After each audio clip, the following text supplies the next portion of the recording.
Romans 15, Romains verse 15, 13. verset 13. Now, Que le Dieu de l'espérance vous remplisse de toute joie et de toute paix dans la foi, pour que vous abondiez en espérance par la puissance du Saint-Esprit. Amen. Ce soir, je vais poursuivre dans la logique de ce que j'ai commencé. Ce matin, j'ai abordé le sujet de l'immersion dans l'eau ou du baptême dans l'eau. Ce soir, je vais aborder l'immersion dans le Saint-Esprit. J'ai souligné que le mot baptisé que nous utilisons dans la Bible française n'est pas un mot français. Il s'agit d'une translittération d'un mot grec. Le sens du mot grec ne prête à aucune ambiguïté. Il signifie immerger. C'est pourquoi j'utilise le mot immersion. Ce matin, j'ai parlé de l'immersion dans l'eau. Ce soir, je parlerai de l'immersion dans le Saint-Esprit. Voyez-vous, il y a deux façons d'être immergé. Il y a la piscine, dans laquelle vous entrez dans l'eau, vous allez sous l'eau et vous ressortez de l'eau. C'est le baptême d'eau. Mais il y a aussi le baptême façon chute de Niagara. Je me souviens que quand je me tenais debout à regarder les chutes du Niagara, je me disais qu'il serait impossible de rester sous ces chutes une seconde sans être complètement trempé. Ça, c'est le baptême dans le Saint-Esprit. À chaque fois qu'il est évoqué, le texte indique, d'une façon ou d'une autre, que le Saint-Esprit est venu d'en haut. Donc, nous parlons maintenant de deux types d'immersion. L'immersion dans l'eau, vous entrez dedans, vous passez sous l'eau, vous en ressortez. L'immersion dans le Saint-Esprit, vous vous mettez en dessous et il vous recouvre d'en haut. Mais dans un cas comme dans l'autre, vous êtes complètement immergé. Pas juste un peu immergé ou même aspergé. Non, totalement immergé.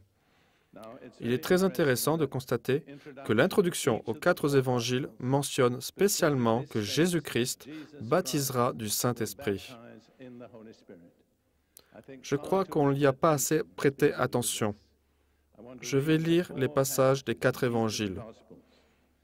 Matthieu, chapitre 3, verset 11. Jean le Baptiste dit, « Moi, je vous baptise d'eau pour vous amener à la repentance, mais celui qui vient après moi est plus puissant que moi, et je ne suis pas digne de porter ses souliers. Lui, il vous baptisera du Saint-Esprit et de feu. » Puis dans Marc, chapitre 1, verset 8, nous trouvons là l'introduction.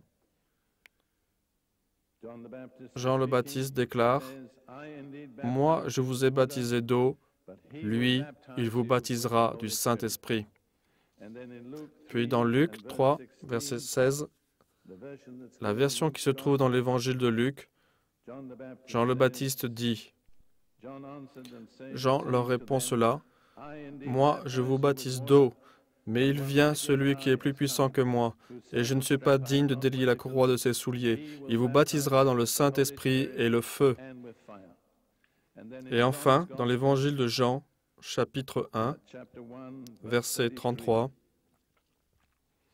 cela fait partie de l'introduction officielle de Jésus par son précurseur, Jean le Baptiste. Dans chaque introduction, dans chacun des 4 évangiles, il est spécialement mentionné que Jésus baptisera son peuple avec le Saint-Esprit. Dans l'évangile de Jean, l'introduction est un peu plus détaillée. En commençant au chapitre 1, verset 29, le lendemain, il vit Jésus venant à lui, et il dit, « Voici l'agneau de Dieu qui ôte le péché du monde. » Puis il continue en disant au verset 33, « Je ne le connaissais pas, mais celui qui m'a envoyé baptiser d'eau, celui-là m'a dit, « Celui sur qui tu verras l'Esprit descendre et s'arrêter, c'est celui qui baptise du Saint-Esprit. » Et j'ai vu, et je rends du témoignage qu'il est le Fils de Dieu. Ici, Jean dit 3 choses. Voici l'agneau de Dieu, voici le Fils de Dieu, et c'est lui qui baptise du Saint-Esprit. Nous sommes tous si merveilleusement habitués à cette déclaration que Jésus est l'agneau de Dieu, mais il n'en est fait mention que dans un seul évangile, alors que dans les 4 évangiles, il est spécifiquement déclaré que Jésus est celui qui baptise du Saint-Esprit. Autrement dit, c'est l'une des choses les plus importantes qu'il nous faut connaître à son sujet. C'est merveilleux de le connaître en tant que Sauveur, de le connaître comme l'agneau de Dieu. Mais ce n'est pas fini. Il est également très, très important d'arriver à le connaître individuellement et personnellement comme celui qui baptise du Saint-Esprit. Après l'achèvement de son ministère terrestre, après sa résurrection, dans Actes chapitre 1, versets 4 et 5, dans Actes chapitre 1, versets 4 et 5, Jésus répète cette promesse. On ne saurait trop souligner à quel point cette promesse est rappelée dans les évangiles. Dans Actes chapitre 1, versets 4 et 5, il est dit de Jésus. Comme il se trouvait avec eux, il leur recommanda de ne pas s'éloigner de Jérusalem, mais d'attendre ce que le Père avait promis, ce que je vous ai annoncé, leur dit-il, car Jean a baptisé d'eau, mais vous, dans peu de jours, vous serez baptisés dans le Saint-Esprit. Ainsi, Jésus prenait soin de répéter la promesse par laquelle Jean le Baptiste l'avait introduit, à savoir qu'il serait celui qui baptiserait du Saint-Esprit. Presque tous les commentateurs de la Bible s'accordent à dire que l'accomplissement de cette promesse est réalisé dans Actes chapitre 2, versets 1 à 4, le jour de la Pentecôte. Je veux donc lire ce qui est écrit et ensuite considérer en quelques mots ce que cela impliquait. Acte 2, en commençant au verset 1. Le jour de la Pentecôte, ils étaient tous ensemble dans le même lieu. Tout à coup, il vint du ciel un bruit, comme celui d'un vent impétueux, et il remplit toute la maison où ils étaient assis. Des langues semblables à des langues de feu leur apparurent, séparées les unes des autres, et se posèrent sur chacun d'eux. Ils furent tous remplis du Saint-Esprit et se mirent à parler en d'autres langues ou langages, selon que l'Esprit leur donnait de s'exprimer, selon ce que l'Esprit leur donnait de parler. Il y a donc 3 phases successives dans cette expérience. Tout d'abord, il s'agit d'un baptême. Le Saint-Esprit est descendu et les a immergés. Cela a rempli tout le lieu où ils se tenaient assis. Ils ont été immergés d'en haut. Deuxièmement, chacun d'eux a été individuellement rempli du Saint-Esprit. Ce n'était pas seulement une expérience collective, mais c'était une expérience dans laquelle chacun avait sa part. Et troisièmement, il y a eu une inondation, un débordement surnaturel venu du trop-plein de l'intérieur. Ceci s'accorde avec ce qui est dit dans Matthieu chapitre 12, verset 34.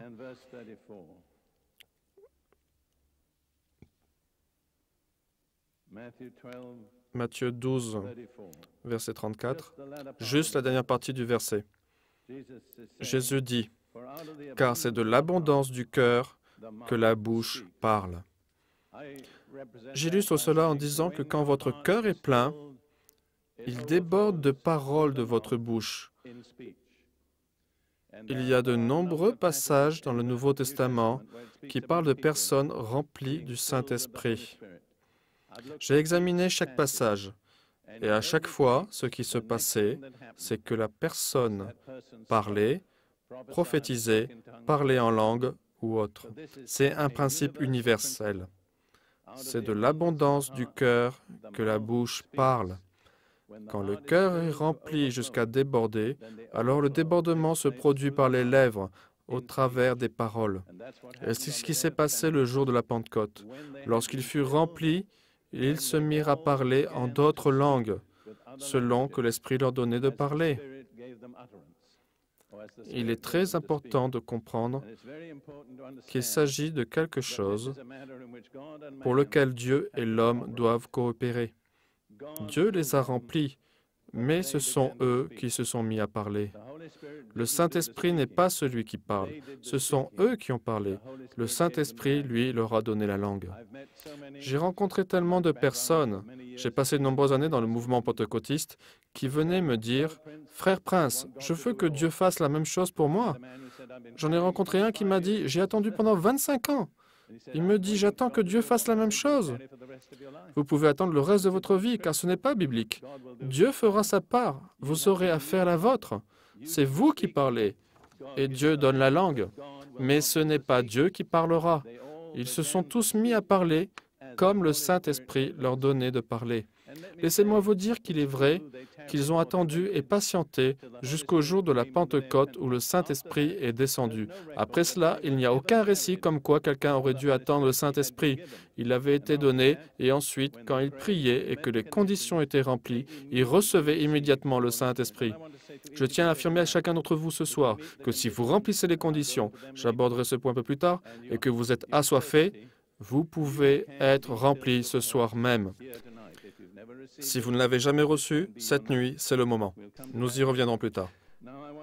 Je voudrais maintenant insister sur la façon dont l'apôtre Paul en parle.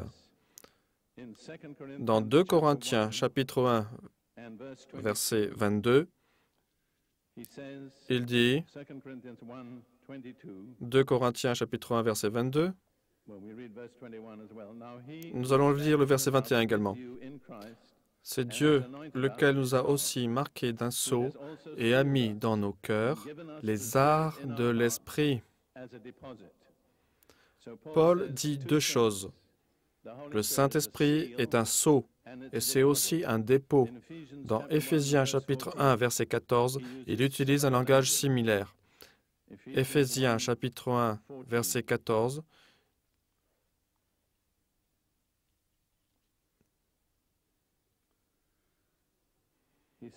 il dit au verset 13, « En lui, vous aussi, après avoir entendu la parole de la vérité, l'évangile de votre salut, en lui vous avez cru et vous avez été scellés du Saint-Esprit qui lui avait été promis, lequel est un gage de notre héritage, la rédemption de ceux que Dieu s'est acquis la louange de sa gloire. » Et dans la marge, il dit, à titre de garantie, premier à compte. Donc, le Saint-Esprit, le baptême qui est visible, qui peut être entendu, n'est pas seulement quelque chose qui se produit à l'intérieur de vous sans pouvoir être vu des autres. C'est une chose qui peut être vue et entendue. Paul dit qu'il s'agit de deux choses. C'est un sceau et un acompte. Tout d'abord, c'est un sceau. Vous appartenez déjà à Jésus, mais ceci vous identifie publiquement comme lui appartenant. Il appose son sceau officiel sur vous. Je ne sais si l'un d'entre vous peut se souvenir des jours où l'on envoyait des courriers en recommandé où il fallait poser un cachet de cire chaude. Vous souvenez-vous de cela? Et il fallait apposer une empreinte dessus avec de la cire chaude. C'est exactement ce que fait le Saint-Esprit. C'est un sceau, c'est de la cire chaude.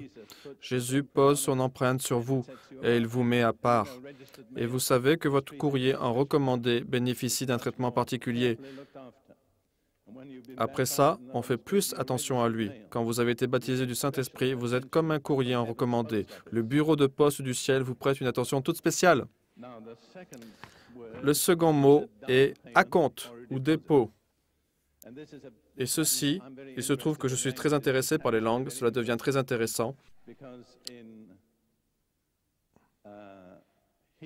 En hébreu, le mot est arban.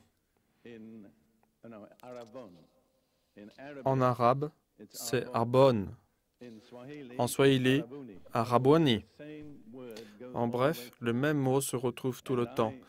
Je parlais l'arabe quand j'habitais Jérusalem, il y a de cela des années, avec ma première femme, et je me souviendrai toujours d'une scène survenue en 1947.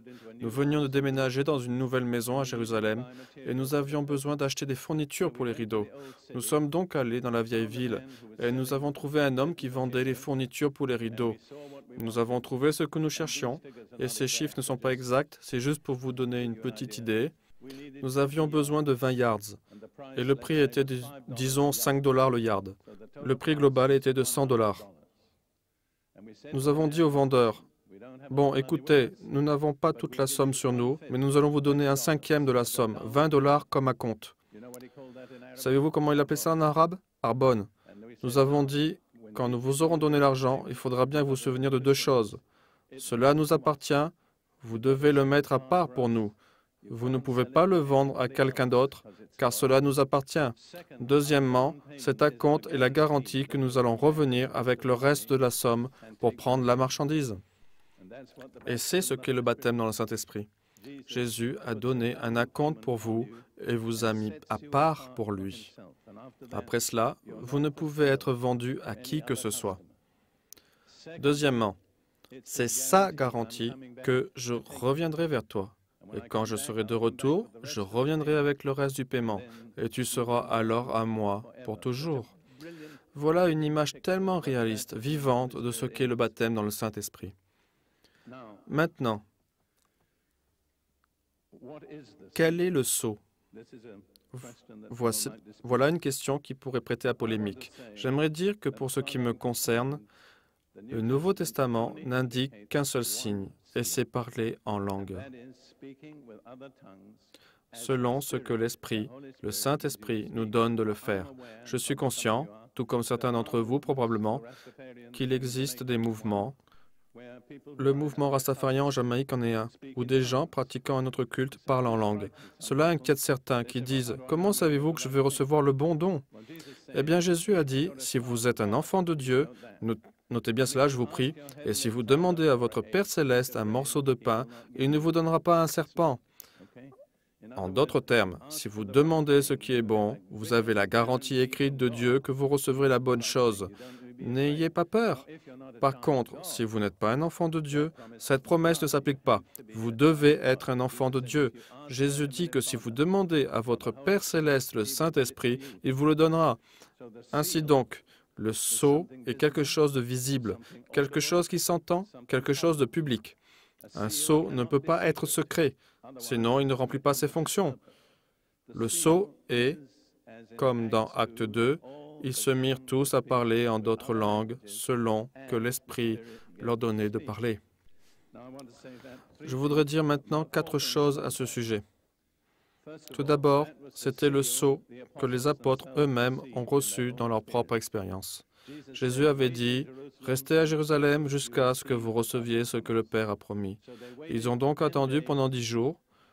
Lorsque le Saint-Esprit est descendu et qu'ils se mirent à parler en langue, ils n'ont plus jamais attendu par la suite. Il s'agissait du sceau qu'ils avaient reçu dans leur propre expérience. Deuxièmement, c'était le sceau qu'ils acceptaient dans l'expérience des autres. Et nous allons considérer un cas remarquable dans un petit moment. Troisièmement, ils n'ont jamais demandé le don d'un autre sceau. Je le redis car c'est très important. Voyez-vous, j'ai tellement rencontré de personnes toutes ces années qui venaient me dire « Frère, comment puis-je savoir si j'ai été baptisé dans le Saint-Esprit? J'ai vécu telle et telle expérience. J'ai vraiment cherché et prié Dieu. Mais comment puis-je savoir? » Ma réponse est que vous pouvez tout à fait savoir quand vous recevez le Saint-Esprit. Quand vous commencez à parler en langue, selon ce que le Saint-Esprit vous donne de le faire, vous l'avez reçu. J'irai même plus loin en disant que vous l'avez reçu, lui. Ce n'est pas une chose. C'est une personne que vous avez reçue. Je vais donc résumer ces 3 choses à nouveau. C'était le sceau que les apôtres avaient reçu. C'était le sceau qu'ils acceptaient chez les autres. Et ils n'ont jamais réclamé un autre sceau. De plus, le Nouveau Testament ne nous propose pas d'autres sceaux. Il n'y a pas d'alternative dans le Nouveau Testament. Regardons ce que Jésus dit dans Luc, chapitre 24, versets 52 à 53. Après sa résurrection, au moment où il quittait ses disciples, il dit, Luc 24, versets 52 et 53, et il l'adorait. Désolé, c'est un autre point que je veux mettre en lumière. Beaucoup de gens ont dit, « Oh, j'étais tellement heureux, j'étais rempli de joie, je louais le Seigneur tout le temps. » Est-ce que ça n'était pas le sceau? Pas selon le Nouveau Testament. C'est merveilleux d'être rempli de joie, c'est merveilleux de louer Dieu, mais ça n'est pas le sceau du Nouveau Testament. Je vais vous dire comment je le sais, car après la résurrection de Jésus, il est dit, tout à la fin de l'évangile de Luc, pour eux, après l'avoir adoré, ils retournèrent à Jérusalem avec une grande joie, et ils étaient continuellement dans le temple, louant et bénissant Dieu. Amen. Ils avaient donc une grande joie, ils louaient et bénissaient Dieu continuellement, mais ils n'avaient pas reçu le sceau. Ils ne le reçurent que le jour de la Pentecôte. Jésus avait dit « Attendez » ou « Patientez » jusqu'à... Ils n'ont pas attendu davantage. Après la venue du Saint-Esprit et le don de leur parler en langue, ce fut la fin de l'attente. Je pense qu'il y a un cas particulier dans le livre des Actes qui démontre cela d'une façon très réaliste. J'aimerais que nous le lisions. C'est dans Actes chapitre 10, tout à la fin du chapitre. Vous connaissez l'histoire? Pierre avait été conduit de manière surnaturelle vers la famille de Corneille. Il ne voulait pas se rendre là-bas, car il ne lui semblait pas correct pour un juif d'entrer dans la maison d'un gentil, et encore moins de manger ensemble. Mais sous la pression divine, il s'y rendit et prit avec lui 6 autres croyants juifs. Il voulait avoir des témoins. Et pendant que Pierre leur parlait, les entretenant de Jésus, dans Actes 10, verset 44, il est dit, « Comme Pierre prononçait encore ces mots, le Saint-Esprit descendit sur tous ceux qui écoutaient la parole. » Il est intéressant de savoir jusqu'où il en est arrivé dans son sermon. Il dit au verset précédent, « Tous les prophètes rendent de lui le témoignage que quiconque croit en lui reçoit en son nom le pardon des péchés. » Et ces gens simples de la maison de Corneille le crurent et reçurent le pardon des péchés. Une fois reçu le pardon des péchés, le Saint-Esprit était prêt à descendre sur eux. Vous comprenez? Il est dit, comme Pierre prononçait encore ces mots, le Saint-Esprit descendit sur tous ceux qui écoutaient la parole. Tous les fidèles circoncis qui étaient venus avec Pierre furent étonnés de ce que le don du Saint-Esprit était aussi répandu sur les païens. Souvenez-vous qu'ils sont arrivés là, persuadés que l'Évangile ne pouvait être que pour les Juifs. Ils ne pensaient pas que les gentils pouvaient devenir chrétiens. Mais quand ils les entendirent parler en langue, ils dirent, « C'est donc ça, on ne peut rien contre ça. » Pourquoi ont-ils cru? Il est dit, « Car ils les entendaient parler en langue et glorifier Dieu. » Ils n'avaient aucune autre preuve et ils n'en demandèrent aucune autre. Certaines personnes de nos jours pourraient demander, ils auraient dû laisser en suspens tout cela et attendre 6 semaines pour voir s'il portait vraiment du fruit. Mais ils ne l'ont pas fait. Voyez-vous, on ne parle pas de fruits. On est en train de parler de dons. Ce sont 2 choses différentes, chacune étant très importante. Un don est donné en une seule fois. Les fruits arrivent dans un lent processus de maturation. Certains d'entre vous viennent juste de fêter Noël. Et sans doute, certains d'entre vous ont eu un arbre de Noël. Oui? Et sur votre arbre de Noël, ou en dessous, vous avez placé vos cadeaux. Et les gens à qui vous offriez vos cadeaux se sont approchés, ont pris le cadeau et l'ont reçu. C'est tout. Un cadeau est reçu en une seule fois. À l'opposé, un fruit pousse sur un arbre fruitier, pas sur un arbre de Noël. Ça prend du temps. C'est tout un processus. Ne vous méprenez pas. Un fruit est extrêmement important, mais ne confondez pas un fruit avec un don. Ce dont nous parlons, c'est du don du Saint-Esprit, quelque chose que l'on peut recevoir en une seule fois. Et donc, quand Pierre répondit aux gens de la maison de Corneille, « Peut-on refuser l'eau du baptême à ceux qui ont reçu le Saint-Esprit aussi bien que nous ?» Autrement dit, il n'a fait aucune différence entre ces personnes et ce qui s'était passé le jour de la Pentecôte. Plus tard, alors qu'il faisait un rapport à ses frères juifs qui le critiquaient de s'être rendu chez un gentil et de lui avoir parlé, Pierre dit dans Actes chapitre 11, verset 15, « Lorsque je me fus mis à parler, le Saint-Esprit descendit sur eux comme sur nous au commencement. » Il n'est pas fait mention dans la maison de Corneille d'un vent impétueux ou de langue de feu, mais ce qui a permis d'identifier cette expérience, c'est le fait de parler dans d'autres langues. C'est pourquoi j'affirme, et je pense que cela ne peut être contredit, qu'il s'agissait du sceau que les apôtres ont reçu. C'était le sceau qu'ils reconnaissaient chez les autres. Ils ne demandèrent jamais aucun autre signe, et aucun autre signe n'est proposé dans le Nouveau Testament. Cela dit, je sais cela probablement mieux que la plupart d'entre vous, que de parler en langue est parfois considéré comme, je ne sais pas, quelque chose d'étrange, de peu orthodoxe. Certains même disent démoniaque.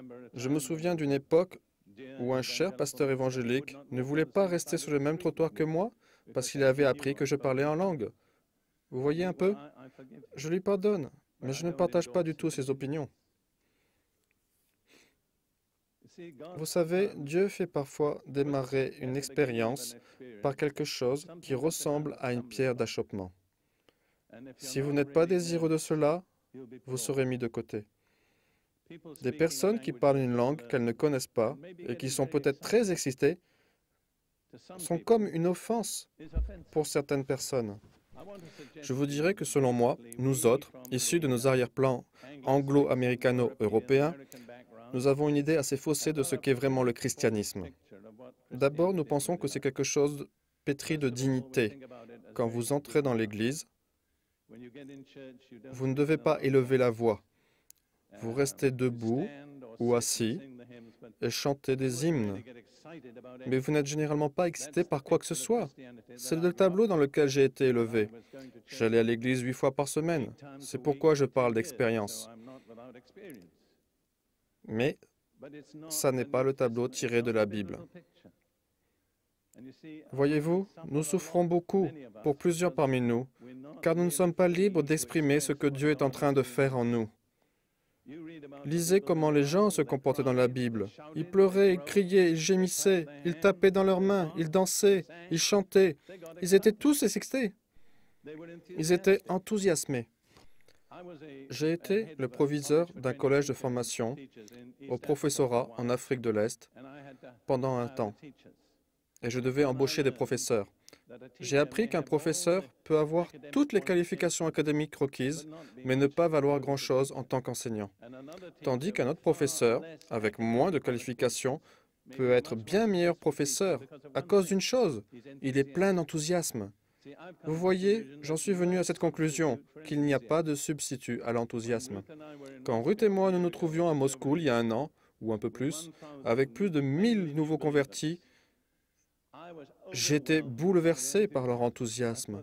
Je me disais, « Oh Dieu, j'aimerais pouvoir trouver cela dans d'autres endroits également. » Quand ils chantaient « Jésus-Christ est le Seigneur de toutes choses », ils pouvaient le chanter pendant 10 minutes. Personne ne devait les entraîner ou les conduire à chanter.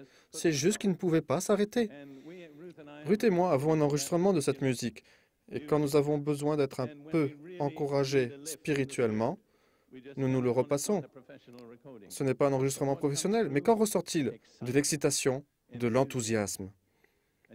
Vous savez, si vous voulez que les autres croient en ce que vous croyez, l'une des meilleures façons de les convaincre, c'est d'être enthousiaste. Si vous souffrez de corps aux pieds et que vous trouvez un remède contre les corps aux pieds, ce qui existe, je crois, je n'ai jamais souffert de corps aux pieds. Vous seriez tellement content d'en avoir trouvé que vous voudriez dire à tous ceux qui en ont qu'il existe un remède. Vous avez un bien meilleur remède que ça. Vous avez le remède contre le péché. Et ça serait anormal si cela ne vous réjouissait pas et que vous n'en parliez pas. Mais celui qui procure l'excitation, c'est le Saint-Esprit. Vous rappelez-vous ce que Ruth et moi avons cité au tout début? Que le Dieu de l'espérance vous remplisse de toute joie et de toute paix dans la foi, pour que vous abondiez en espérance par la puissance du Saint-Esprit. Qu'est-ce qui nous remplit de joie? La puissance du Saint-Esprit. Combien d'entre vous aujourd'hui, ne répondez pas publiquement, combien d'entre vous abondent réellement en espérance? Combien d'entre vous sont passionnés à cause de Jésus? Combien d'entre vous sont comme des bulles pétillantes? Vous ne pouvez pas rester en place. C'est ainsi que nous devrions être. C'est comme ça que nous devrions être.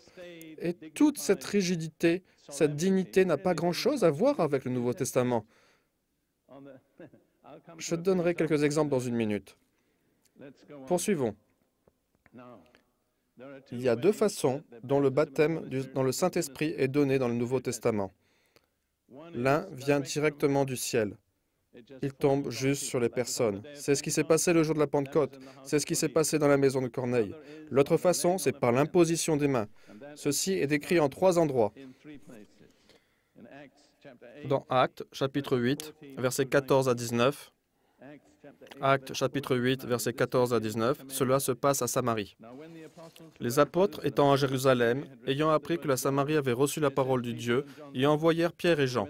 Ceux-ci, arrivés chez Samaritains, prièrent pour eux afin qu'ils reçussent le Saint-Esprit. Ces gens avaient entendu l'Évangile prêché par Philippe. Ils avaient cru et avaient été baptisés. C'est clairement dit un peu plus tôt dans le chapitre. Ils étaient sauvés, mais n'avaient pas encore reçu le Saint-Esprit. Et les apôtres n'étaient pas satisfaits. Ils n'étaient pas là, tranquillement, à se réjouir de ce que ces gens avaient été merveilleusement sauvés. Ils voulaient plus.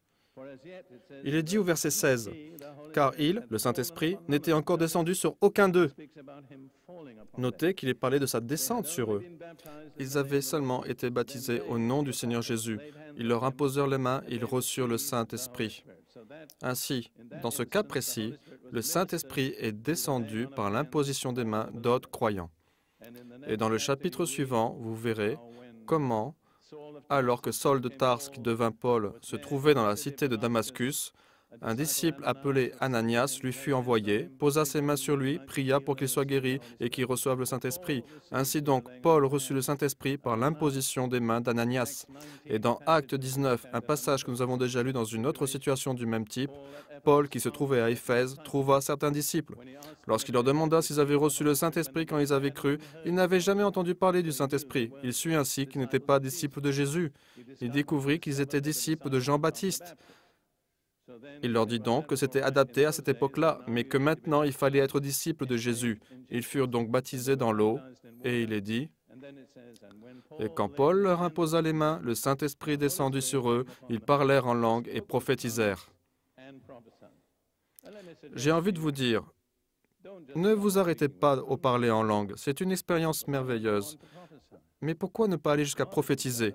Dieu n'est pas jaloux. Il vous laissera vivre cette expérience. Quelles sont les finalités du baptême dans le Saint-Esprit? Le premier vrai but est de recevoir la puissance surnaturelle de Dieu. C'est ce qu'exprime Jésus dans Actes, chapitre 1, verset 8. Actes, chapitre 1, verset 8. Jésus était sur le point de les quitter, et c'est pratiquement la dernière chose qu'il leur dit. En fait, ça l'est.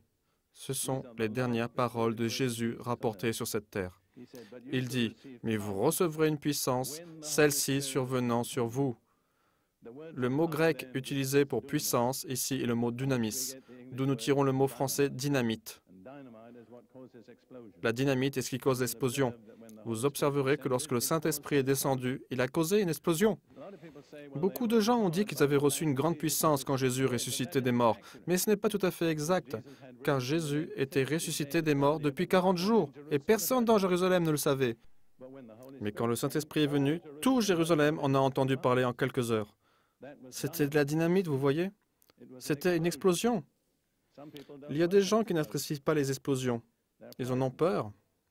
Mais s'il s'agit du Saint-Esprit, en ce qui me concerne, eh bien, laissez-le exploser. Laissez-le faire ce qu'il a envie de faire.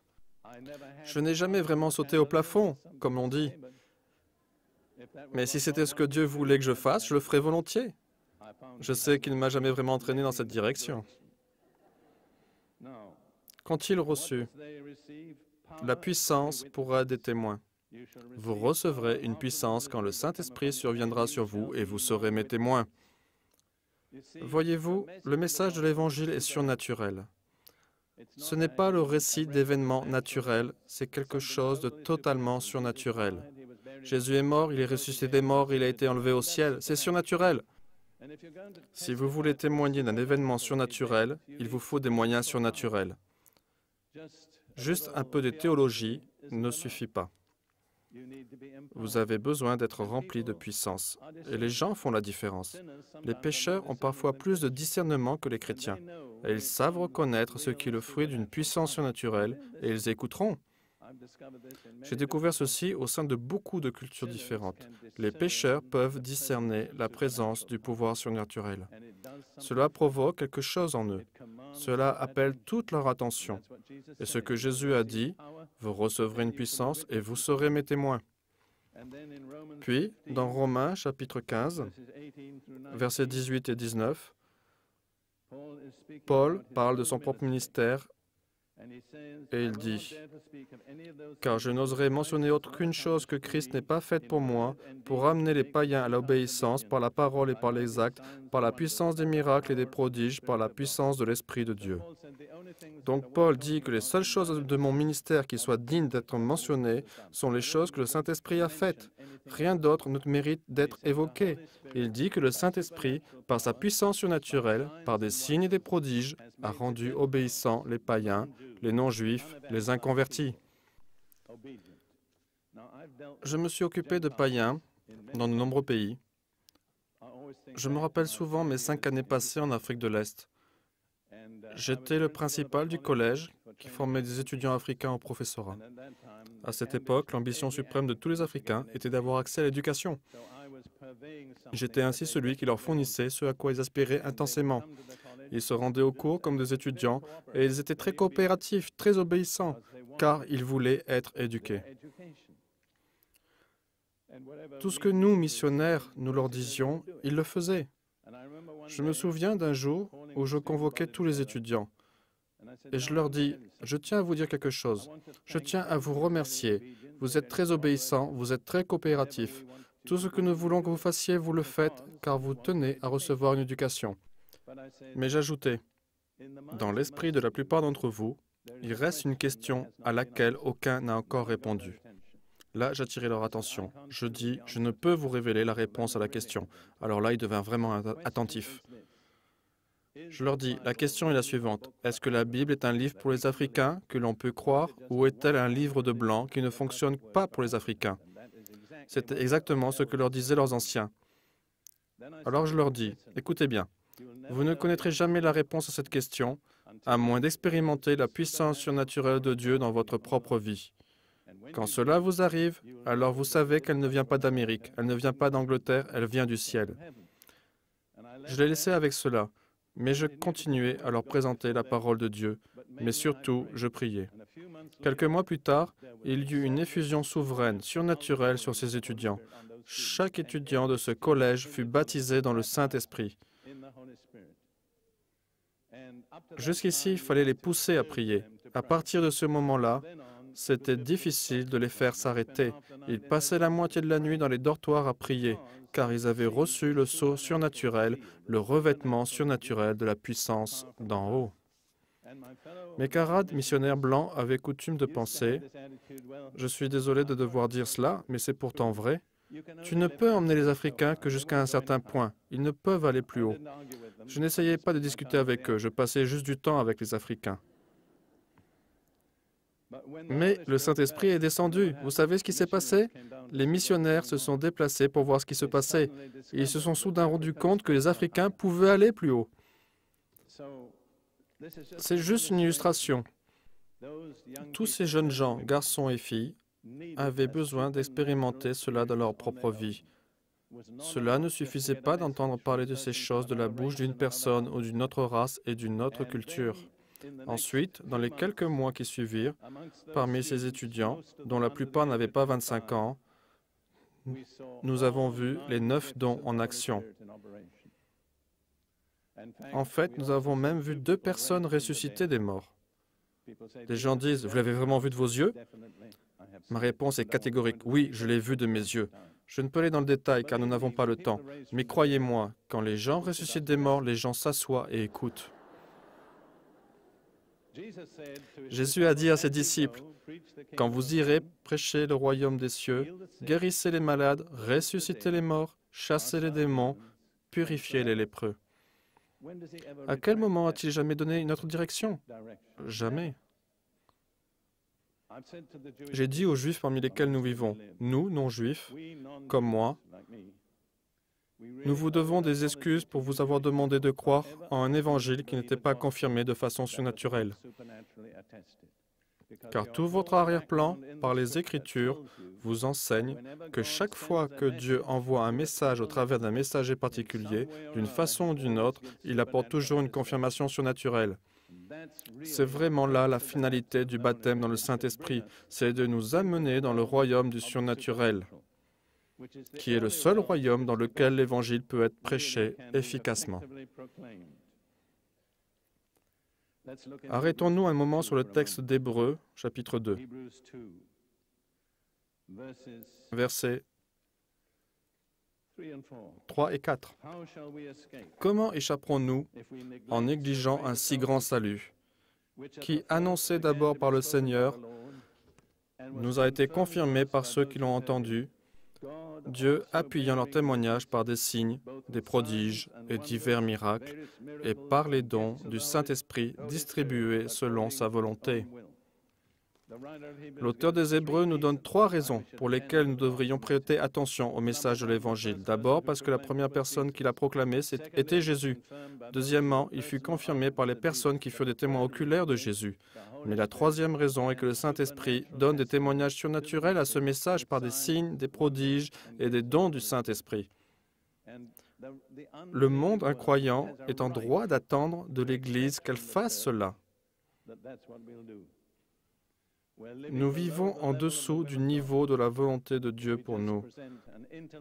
Et si nous nous contentons d'une présentation intellectuelle et de la citation de quelques versets, quelques personnes seront sauvées, c'est très bien, mais ce n'est pas ce que Dieu veut faire de mieux.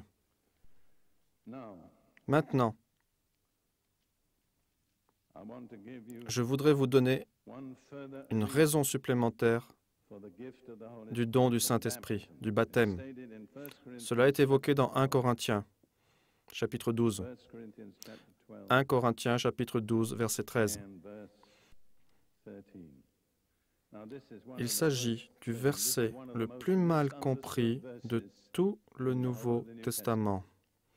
En réalité, c'est mal traduit. Et c'est mal traduit parce que les traducteurs avaient une idée préconçue de ce que Paul essayait de dire.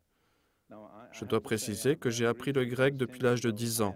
Je suis tout à fait sûr de moi quant à la justesse de ce que je vais dire. Si ce n'était pas le cas, je ne m'avancerais pas à le dire. Le texte que j'ai, et la plupart des autres traductions ont la même chose, 1 Corinthiens chapitre 12, verset 13, « Nous avons tous, en effet, été baptisés par un seul esprit pour former un seul corps, soit juif, soit grec, soit esclave, soit libre, et nous avons tous été abreuvés d'un seul esprit. » Ici, le mot erroné est « par », car en grec, il est dit « dans un seul esprit ». Nous avons été baptisés au sein d'un même corps. Il n'y a aucune suggestion nulle part dans le Nouveau Testament que le Saint-Esprit ait jamais baptisé les gens. Les gens sont baptisés dans le Saint-Esprit, mais le Saint-Esprit ne baptise personne. Nous sommes nés de nouveau du Saint-Esprit, ce qui nous amène au sein du corps. Le mot souligné ici est le mot « un seul ». Ce que Paul explique, c'est que le but du baptême, c'est de créer l'unité dans le corps. Dans un seul esprit, nous avons été baptisés au sein d'un seul corps. Il nous est donné à tous de boire à un seul esprit. 3 fois, il utilise le mot « un seul ». Vous voyez, j'ai souligné auparavant, en ce qui concerne l'expression « baptisé dans » et « en », que quand vous êtes baptisé, vous l'êtes dans quelque chose et en quelque chose. Mais dans les 2 autres types de baptême, le baptême de Jean-Baptiste et le baptême chrétien, en réalité, les gens se trouvaient déjà dans ce en quoi ils se faisaient baptiser. Par exemple, le baptême de Jean était un baptême de repentance, mais il ne baptisait pas les gens qui ne s'étaient pas déjà repentis. C'est pourquoi le baptême de Jean ne produisait pas la repentance. C'était le signe que les personnes s'étaient repenties. Et le baptême chrétien, le baptême d'eau, nous sommes baptisés en Christ. Mais quand nous sommes baptisés, nous sommes déjà en Christ. Sinon, nous n'avons aucun droit à nous faire baptiser. Donc, nous faire baptiser dans l'eau ne nous place pas en Christ. Cela scelle le fait que nous sommes déjà en Christ. C'est la même chose avec le Saint-Esprit. Dans un seul esprit, nous avons tous été baptisés en un seul corps. Non pas que nous n'étions pas dans le corps, mais c'est le sceau apposé sur le fait que nous y sommes. Donc, quel que soit ce dont on parle, il y a le baptême dans et le baptême en. Dans, c'est le moyen. Pour le baptême de Jean, c'est l'eau. Pour le baptême chrétien, c'est l'eau. Pour le Saint-Esprit, c'était le Saint-Esprit. Ce en quoi nous sommes baptisés et ce en quoi nous sommes déjà, mais cela nous signale comme étant déjà dedans, dans la repentance, dans Jésus-Christ, dans un seul corps. Mais ce qu'il nous faut garder à l'esprit, et c'est une des tragédies de l'histoire de l'Église contemporaine, c'est que le baptême dans le Saint-Esprit est destiné à produire l'unité dans le corps. Malheureusement, nous avons été tellement charnels qu'au lieu d'accepter l'unité, nous nous en sommes souvent servis pour produire la division. Et à cause de cela, nous devons tous nous repentir. Donc, souvenez-vous bien que le baptême dans le Saint-Esprit est là pour vous faire connaître que vous faites partie d'un seul corps et que tout autre véritable croyant, peu importe la dénomination, la race ou la culture, est membre de ce même corps. Il y a un seul Saint-Esprit, il y a un seul corps. C'était le but de Dieu. Mais comme bien d'autres choses encore, nous avons abîmé la finalité de Dieu. Par exemple, la célébration de la communion avait un même but, souligner l'unité du corps. Qu'est-ce que cela a donné? À cause de notre chair. Cela nous a divisés. Mais ce n'est pas la faute de Dieu, c'est notre faute. Chacun de nous doit porter sa part de responsabilité. Les non-pentecôtistes pour leur esprit si critique, les pentecôtistes pour leur arrogance. Vous savez, j'ai été longtemps pentecôtiste et notre slogan c'était « Nous avons tout reçu ». Quand je regardais certains d'entre eux, je pensais « Quoi que vous ayez reçu, ce n'est pas grand-chose ». Je me souviens m'être rendu dans une église pentecôtiste danoise. Et il y avait là cette chère vieille veuve. Elle était pauvre, elle était malade. Elle dit en danois « Nous avons tout reçu ». Je l'ai regardé, j'ai pensé « Si tout est là, ça ne fait pas beaucoup ». Mais voyez-vous, cette attitude a offensé bien des gens. Nous avons eu cette attitude. Les pentecôtistes ont tout reçu. Nous avons eu le plein évangile. Nous n'avons pas plus que ce que nous avons. Nous pouvons avoir le baptême et le parler en langue et être encore très loin des standards de Dieu. Ce n'est pas la garantie que vous êtes absolument parfait. Ce n'est pas le sceau de la perfection. C'est l'aide pour arriver à la perfection. Vous savez, beaucoup de pentecôtistes ont encore cette attitude. Je connais ça si bien. Vous êtes sauvés, nés de nouveau, baptisés d'eau, vous parlez en langue et vous croyez arriver. Non, non, non. Vous venez juste de partir. Ce n'est pas le but, c'est le chemin. Mais si vous considérez le chemin comme le but, vous n'avancerez pas plus loin. Certains d'entre vous, pentecôtistes, feraient bien de prêter un peu attention à tout ceci. Si vous êtes pentecôtiste et que vous êtes ici, j'aime les pentecôtistes, je leur dois mon salut. Pendant un bon nombre d'années, je pensais qu'ils avaient raison sur tout. Puis j'ai découvert qu'eux aussi avaient leurs faiblesses. Mais gardez cela en mémoire. Le baptême dans le Saint-Esprit est là pour produire l'unité. Il y a un point que nous devons aborder, celui des manifestations physiques. Mon opinion, c'est que beaucoup de chrétiens vivent ce que j'appelle une vie en boîte.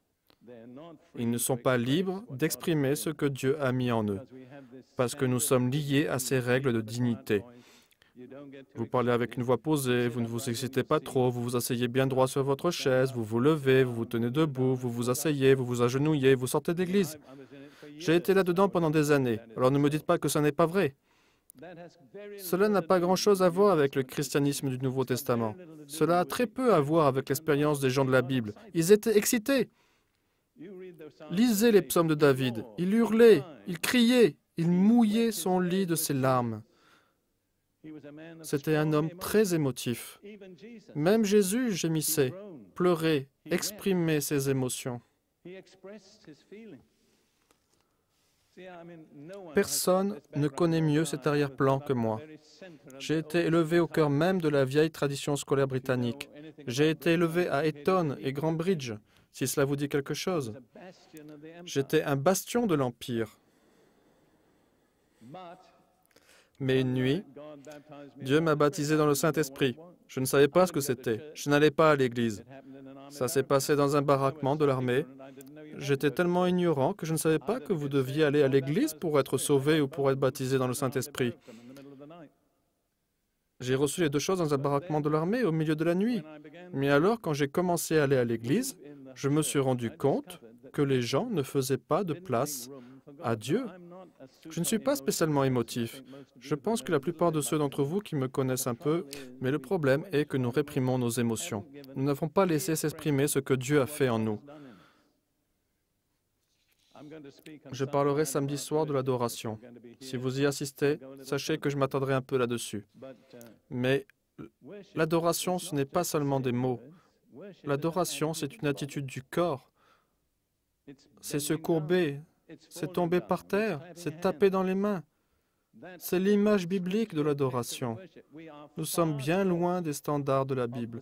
Et l'une des raisons principales pour nous, anglo-américains, et quelle que soit notre nationalité d'ailleurs, est que nous n'avons pas exprimé ce que le Saint-Esprit a mis en nous. Nous avons éteint l'esprit. Nous avons éliminé l'esprit. Nous avons essayé d'être dignes. Nous avons eu peur d'être trop émotifs ou trop excités. Je ne suis pas une personne super émotive, mais je crois dans le fait de se soumettre au Saint-Esprit. Je crois dans le fait d'exprimer ce que le Saint-Esprit a mis en moi. Laissez-moi juste vous donner une courte liste de personnes que nous devrions suivre. Voici des personnes qui ont rencontré Dieu. Abraham. Le Seigneur lui est apparu. Et qu'a fait Abraham? Il est tombé sur sa face. Combien d'entre vous auraient fait cela? Certains d'entre vous l'auraient fait. Cela me fait toujours sourire quand j'entends les chrétiens chanter ce cantique. Apportez le diadème royal et couronnez celui qui est Seigneur de toutes choses, que les anges se prosternent devant sa face. Je les imagine, ces chers membres d'Église, se disant en eux-mêmes, que les anges se prosternent, ok, mais pas nous, non, non, non. Nous sommes bien trop dignes pour faire cela. Puis il y a Israël. Quand le Seigneur a accepté leur sacrifice par le feu surnaturel, il est dit qu'ils tombèrent tous sur leur face et crièrent.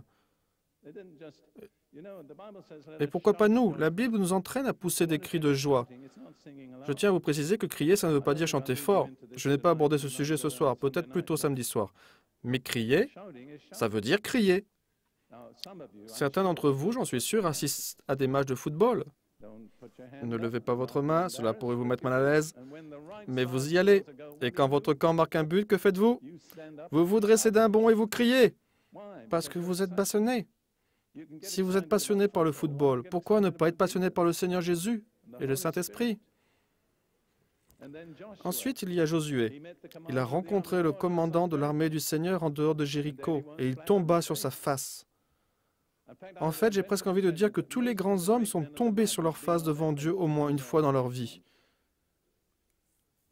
Et alors Dieu lui a dit, « ôte tes souliers de tes pieds, car le lieu sur lequel tu te tiens est saint. » Vous êtes-vous déjà trouvé sur une terre où il fallait ôter vos chaussures?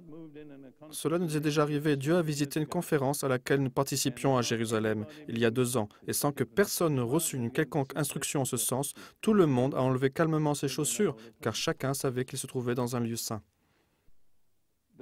Les prêtres, quand le feu, la présence et la gloire de Dieu entraient dans le temple, tombaient face contre terre, est-il dit. Ils ne pouvaient tenir debout. J'aime lire le prophète Jérémie, car après tout, c'est un prophète respectable. Il écrivit une bonne partie de la Bible, presque plus que n'importe qui d'autre. Jérémie, chapitre 23, verset 9, dit ceci. « Mon cœur est brisé au-dedans de moi, à cause des prophètes, des faux prophètes. Tous mes os tremblent. Je suis comme un homme ivre, mais non de vin, à cause de l'Éternel, et à cause de ses paroles saintes. » C'est ainsi qu'a réagi Jérémie face à la sainteté du Seigneur. Il dit, « Tous mes os tremblent. » Vos os ne peuvent pas trembler sans que tout le corps tremble, c'est impossible. Il ajoute, « Je suis comme un homme ivre à cause de la sainteté du Seigneur. » N'avez-vous jamais senti la sainteté du Seigneur, de telle sorte que cela a un impact sur votre corps physique? Vous voyez, nous vivons vraiment, pour la plupart d'entre nous, avec des rations bien modestes.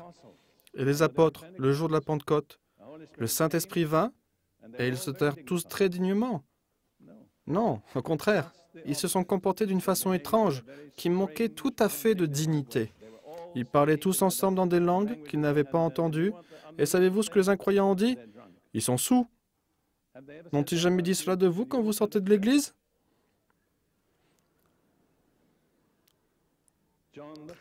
L'apôtre Jean a rencontré Jésus dans une vision. Et il est tombé à ses pieds comme mort. Il y avait une puissance qui le submergeait. Je n'étendrai pas la liste aux autres hommes, car je veux maintenant arriver au point vital de tout ceci.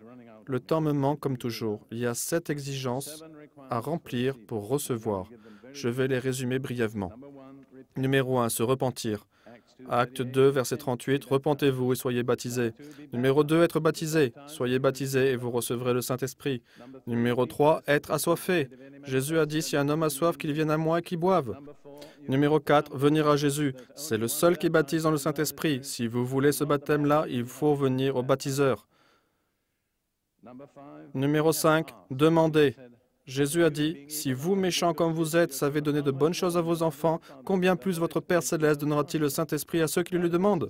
Beaucoup de chrétiens disent, « Eh bien, si Dieu veut me donner le Saint-Esprit, je suppose qu'il le fera. Je n'ai pas besoin de demander. » En fait, Jésus dit que vous devez vraiment demander. Il dit que votre Père céleste donnera le Saint-Esprit à ceux qui le lui demandent. Et enfin, il faut recevoir. Recevoir est l'équivalent de boire. Et finalement, et c'est ce qui est difficile pour beaucoup, il faut soumettre le membre indiscipliné de votre corps, celui qui ne se contrôle pas, la langue. Le contrôle de la langue par le Saint-Esprit est la preuve qu'il est entré et qu'il a pris le contrôle. Vous savez, dans la Bible, la langue est appelée « ma gloire ». Ça n'apparaît pas dans toutes les traductions, mais dans le psaume 16, le psalmiste dit « Je louerai Dieu avec ma gloire ». Pierre a cité cela dans Acte 2, verset 26, et il dit « Je louerai Dieu avec ma langue ». Votre langue est votre gloire. Vous saviez cela? Vous savez pourquoi? Vous savez pourquoi il vous a été donné une langue? Pour un but suprême, glorifier Dieu. Toute utilisation de la langue pour ne pas glorifier Dieu est un mauvais usage. Mais quand le Saint-Esprit vient et prend le contrôle de votre langue, tout ce que vous dites ou faites glorifie Dieu. Ce sera la première fois que vous utiliserez votre langue pour le but fixé par Dieu quand il vous en a donné une. Bien, nous en arrivons à la fin de ma petite explication, mais certains d'entre vous, ici, sans aucun doute, ont soif. Ou du moins, j'espère qu'il y en a. S'il n'y en a pas, c'est dommage. Je veux vous dire très simplement comment faire pour recevoir cette expérience ce soir. Je vais lire les paroles de Jésus dans Jean 7. Il dit, « Si quelqu'un a soif, qu'il vienne à moi et qu'il boive. Celui qui croit en moi, des fleuves d'eau vive couleront de son sein, comme dit l'Écriture. » Il dit cela de l'Esprit que devaient recevoir ceux qui croiraient en lui, car le Saint-Esprit n'avait pas encore été donné, parce que Jésus n'avait pas encore été glorifié. Il ne pouvait pas être donné avant que Jésus soit glorifié, mais une fois assis à la droite du Père, il a déversé le Saint-Esprit. Voici donc les simples conditions. Il y en a certaines que vous devriez remplir déjà, mais que vous ne remplissez pas. Vous n'avez peut-être pas été baptisé. Vous ne l'avez peut-être pas demandé. Je n'étais pas baptisé. Je ne savais même pas que l'on pouvait être baptisé. Je ne l'avais pas demandé. Mais Dieu m'a rempli du Saint-Esprit. J'ai ressenti cette étrange sensation dans mon ventre et je savais que c'était dans mon ventre. Je me suis dit intérieurement, mais qu'est-ce que c'est? La phrase m'est venue à l'esprit, parler avec d'autres langues. J'ai pensé, qu'est-ce que cela a à voir avec le fait de parler en langue? Puis j'ai dit à voix haute, seul dans ma chambre, Dieu, si tu veux que je parle en langue, je suis prêt à le faire. Alors cette chose, qui était dans mon ventre, est remontée à travers ma poitrine jusqu'à ma gorge, et ma langue s'est mise à bouger. Je ne la contrôlais plus et ce que je découvrais par la suite, c'est que je parlais une langue comme le chinois. Je n'avais pas demandé et je n'avais pas été baptisé. Plus tard, croyez-moi, j'ai été baptisé d'eau. Mais il y a certaines conditions fondamentales. Si quelqu'un a soif, qu'il vienne à moi et qu'il boive. Et alors, de son ventre sortiront des rivières.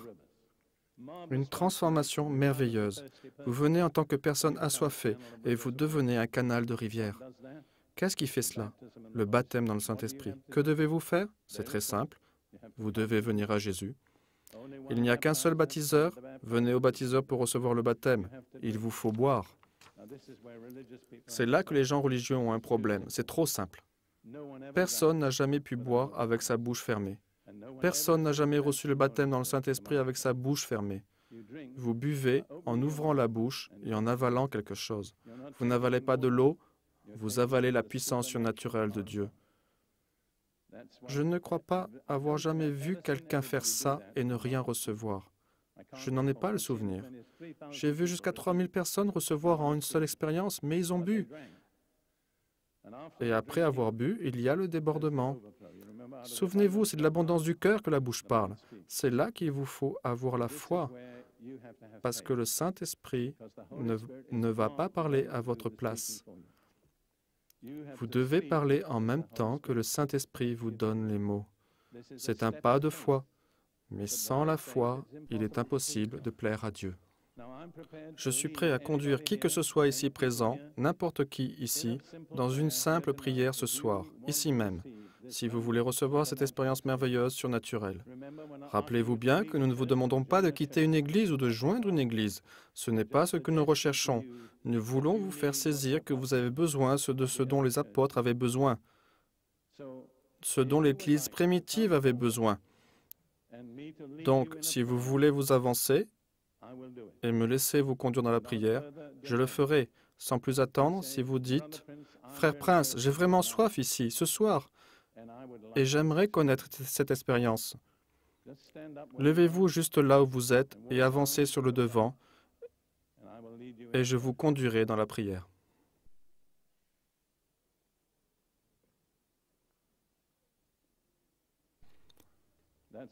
C'est merveilleux. Est-ce que quelqu'un pourrait bouger ces chaises-là, vous pouvez?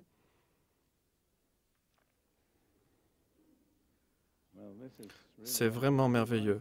Avancez-vous bien, car il y a beaucoup de personnes qui arrivent derrière vous.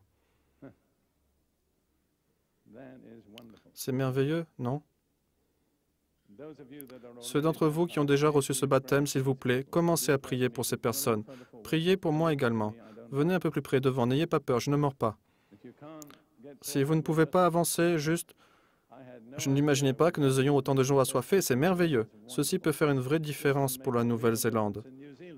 Si vous tous ici, vous êtes remplis du Saint-Esprit, qui sait ce qui peut arriver pour la Nouvelle-Zélande?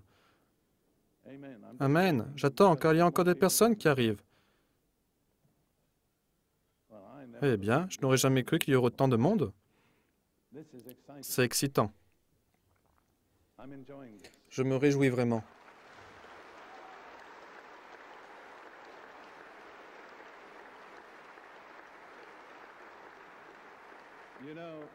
Vous savez, les presbytériens sont considérés comme des gens très durs. Ce n'est pas vrai de tous. Mais savez-vous quelle est la déclaration de foi des presbytériens? Le devoir suprême de l'homme est de glorifier Dieu et de se réjouir en lui pour toujours. Combien d'entre vous se réjouissent en lui? Dieu veut que l'on se réjouisse en lui. Il nous aide à nous réjouir en lui. Ceci vous donnera une nouvelle compréhension du fait de se réjouir en lui. Maintenant, écoutez bien, vous n'êtes pas venu au frère Prince. Je ne suis pas celui qui baptise. Vous êtes venu à Jésus. Mais je vais vous donner une prière très simple par laquelle vous vous présentez à Jésus comme un candidat au baptême. Vous venez à lui.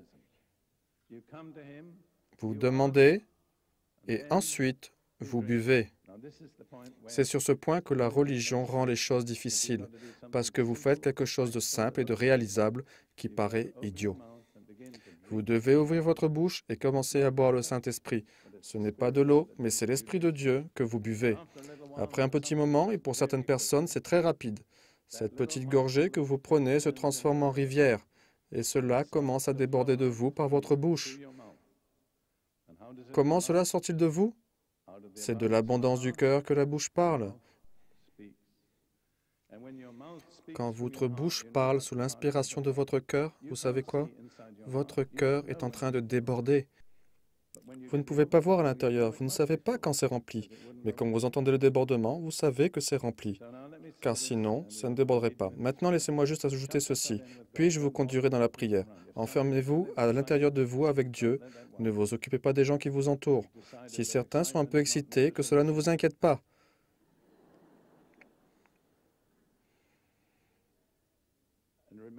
Nous avons déterminé que l'excitation n'est pas forcément un péché. Souvenez-vous de ce pas crucial. Vous buvez et à un certain moment, vous commencez à parler par la foi. Mais souvenez-vous, si vous êtes un enfant de Dieu, et je veux insister sur ce point, si vous demandez du pain, il ne vous donnera pas une pierre. Si vous demandez le Saint-Esprit, c'est le Saint-Esprit que vous recevrez. Je vais vous conduire dans une prière qui vous amènera devant Jésus. Je vais conduire dans une prière qui confesse votre foi en Jésus en tant que Sauveur. Car si vous n'êtes pas sauvé, vous pouvez l'être là tout de suite en faisant cela. Et à ce moment-là, vous remplissez les conditions pour recevoir le Saint-Esprit. Quand vous direz Amen à la fin de cette prière, ne priez plus. Vous ne recevez pas le Saint-Esprit par la prière, vous recevez le Saint-Esprit en buvant. Beaucoup de gens se sont eux-mêmes exclus de cela, car quand vous priez dans votre langue, vous ne pouvez pas prier dans une autre langue. Vous devez arrêter de parler français et commencer à prier une nouvelle langue. Je vais donc vous conduire dans cette prière très simple. Souvenez-vous bien, s'il vous plaît, que cette prière ne s'adresse pas à moi. Je vous donne juste les mots avec lesquels vous pouvez venir à Jésus. Quand vous aurez dit Amen, que faites-vous ensuite? Vous commencez à boire. D'accord? Je suis désolé, vous pourrez peut-être me parler après, mais si nous commençons à répondre à des questions, nous n'avancerons pas. Faites confiance au Seigneur pour répondre aux questions. OK? Bon, alors on y va maintenant. Répétez ces mots après moi. Seigneur Jésus-Christ, je crois que tu es le Fils de Dieu. Et le seul chemin qui mène à Dieu, que tu es mort sur la croix pour mes péchés et ressuscité des morts. Je confesse tous les péchés que j'ai commis et je te fais confiance pour me pardonner et me laver dans ton précieux sang. Je te remercie de le faire. Maintenant, Seigneur Jésus, je viens à toi en tant que baptiseur dans le Saint-Esprit. Je m'ouvre à toi et je commence à boire de ton esprit que tu verses déjà en moi. Je vais répéter cela encore.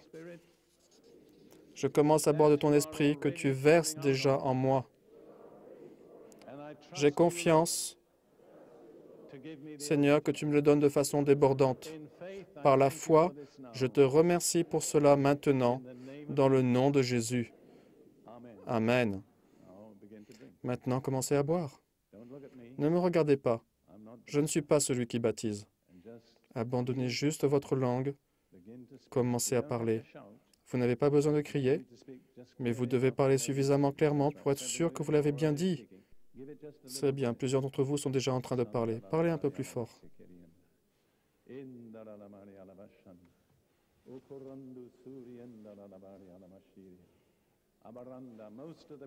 La plupart de ceux qui sont autour de moi, je crois, sont déjà en train de parler. L'homme qui voulait poser une question est en train de parler abondamment. Prenez le temps de profiter du Seigneur. Oubliez vos problèmes. Oubliez vos questions. Et laissez-vous juste aller. Lâchez-vous dans le Seigneur au travers de cette expérience. Merci Seigneur Jésus. Merci Seigneur Jésus. Merci Seigneur Jésus. C'est bien. Si vous vous sentez excité, nous comprendrons. Merci Seigneur. Merci Jésus. Maintenant, vous communiquez directement avec le Seigneur. Votre Saint-Esprit est en train de prier directement le Seigneur. Il n'a plus besoin de passer par le goulot de votre petit esprit étroit. Votre esprit est libre de communiquer avec Dieu. Merci Seigneur. Merci Jésus. Merci. C'est très bien. Relâchez-vous. Merci Seigneur Jésus.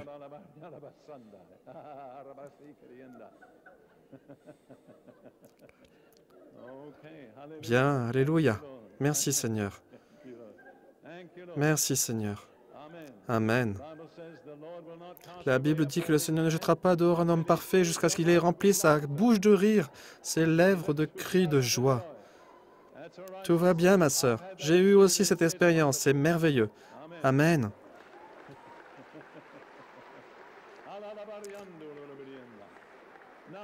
Maintenant, comment cela se passe-t-il pour les autres personnes qui parlent en langue?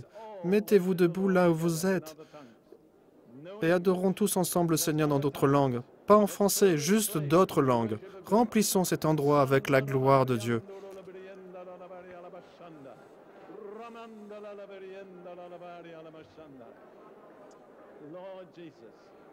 Seigneur Jésus, nous t'adorons. Nous t'adorons, Jésus. Tu es notre Seigneur, tu es notre Dieu, tu es notre Sauveur. Nous n'adorons que toi.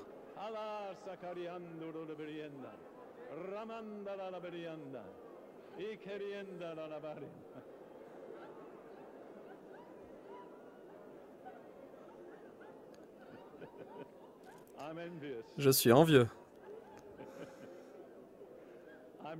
Je suis très jaloux. J'ai déjà eu cette expérience, il n'y a rien de tel. Si vous avez envie de rire, ne vous en empêchez pas. C'est parfaitement biblique. Dieu ne jettera jamais dehors un homme parfait jusqu'à ce qu'il remplisse votre bouche avec du rire, votre langue avec des cris de joie. Merci Seigneur Jésus, merci, merci, merci. Oubliez votre dignité juste un petit moment. Soyez excités. Merci, merci, merci, alléluia. Merci, merci Seigneur Jésus. Merci, merci. Jésus n'a pas dit que ce serait une flaque d'eau. Il a dit que ce serait des rivières. Alors allez-y, laissez couler, ne coupez pas le débit. Soyez vraiment libres ce soir. Soyez certains d'avoir loué Dieu en d'autres langues. Ne partez pas d'ici avec le moindre doute dans votre esprit.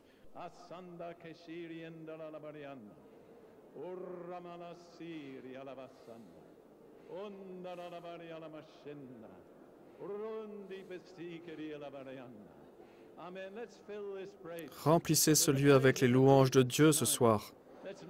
Élevons nos voix et donnons-lui des louanges et des actions de grâce. Merci Seigneur Jésus. Tu es digne. Digne est l'agneau qui a été immolé pour recevoir honneur, gloire et puissance et bénédiction. Alléluia, nous t'aimons Seigneur Jésus ce soir. Nous n'avons pas honte de te dire que nous t'aimons Jésus. Nous t'aimons car tu nous as aimés le premier. Merci, merci, merci, merci. Merci Seigneur. Merci Seigneur. Merci pour ce que tu as fait ici ce soir, Seigneur. Nous voulons te donner toute la gloire et toute la louange, car elle t'est due à toi seul.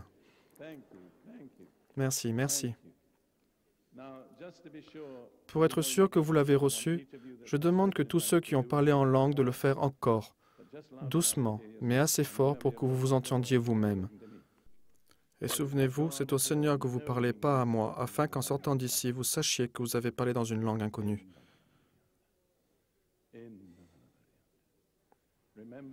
Souvenez-vous, si vous avez demandé du pain, vous n'avez pas reçu une pierre. Amen.